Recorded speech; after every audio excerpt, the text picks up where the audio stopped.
This is Krishna family. Like, share and subscribe to my channel. என் பையனுக்கு ரொம்ப பிடிச்ச ஒரு டின்னர் டிஷ் தான் இப்போ பார்க்க போகிறோம். அதுக்கு ஃபஸ்ட் நம்ம கேரட் பீன்ஸ் போட்டு நல்லா வேக வச்சு எடுத்துக்கணும்.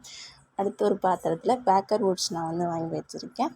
அது செர்லாக்கில் இருக்குள்ள அந்த ஸ்பூனுக்கு ஒரு 2.5 டேபிள் ஸ்பூன் எடுத்து போட்டுக்கணும்.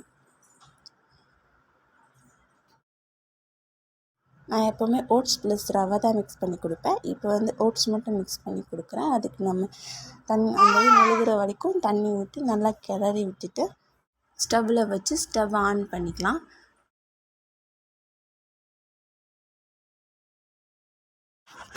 லோ ஃப்ளேமில் வச்சு நல்லா கிளறி விட்டுட்டே இருக்கணும்.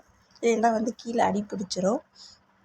நல்லா கைவிடாமல் கொஞ்சம் நேரம் கிளறி விட்டுட்டே இருந்திங்கன்னா ஒரு 2-3 மினிட்ஸ்லேயே நமக்கு கெட்டியாக ஆரம்பிச்சிடும். நல்லா கைவிடாமல் கிளறி விட்டுட்டே இருக்கணும். இப்போ கெட்டியாயிடுச்சு பார்த்தீங்களா. இப்போ ஸ்டவ் ஆஃப் பண்ணிக்கலாம்.